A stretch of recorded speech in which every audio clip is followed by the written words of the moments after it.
Fortunately, Cameron turned off the video call in time before he lost consciousness. This made Cameron deeply realize that he had little time left. When Cameron saw the activated clone, it was obvious that his mood was much calmer than before. They didn't need to say much to each other, because they all knew their responsibilities. However, not everything went smoothly. Problems occurred in the first real test. The clone will talk to his wife on his behalf. As the video call was dialed, when the clone saw his wife, the slightly nervous clone suddenly became calm. He was completely immersed in his role. He even forgot that he was actually a clone. He chatted with his wife very naturally and happily. It was as if they were the closest partners in the world. Cameron, who was standing next to him, felt very uncomfortable. He clenched his hands. His eyes were full of anger and jealousy. Cameron thought that everything he had was taken away by this fake, so he could no longer bear this torment and forcibly hung up the phone. The sudden move instantly angered the clone. What did you do? I don't like this. You think I like this? Talking to my wife under a spotlight? She's not your wife! Their words were heated and their emotions were high.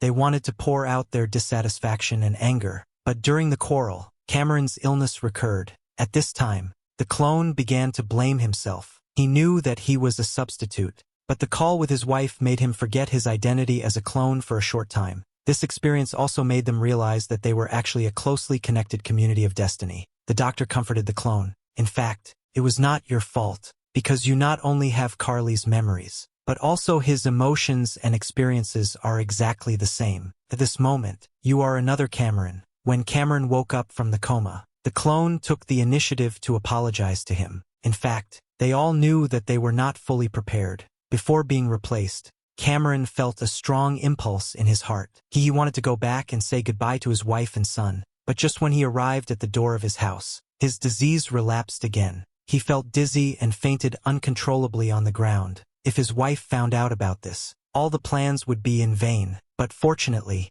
Cameron woke up in time at the critical moment. He struggled to climb into the car, and his longing eyes stared at his wife through the car window. He wanted to see his wife and children very much. Cameron's condition worsened in this helpless emotion. He deeply understood that he had completely lost the ability to appear normally in front of his relatives. He really didn't have much time. In order to ensure that the clone could successfully replace himself without revealing any flaws, Cameron had to spend some time with the clone, and then explore the subtle differences between the two from daily life. However, what was incredible to both of them was that the similarity between them was surprisingly the same. Whether it was the calm and introverted personality or the meticulous living habits, the two were like mirror images. The only difference was that Cameron's life was about to end, while the clone could still live healthily for him. Finally,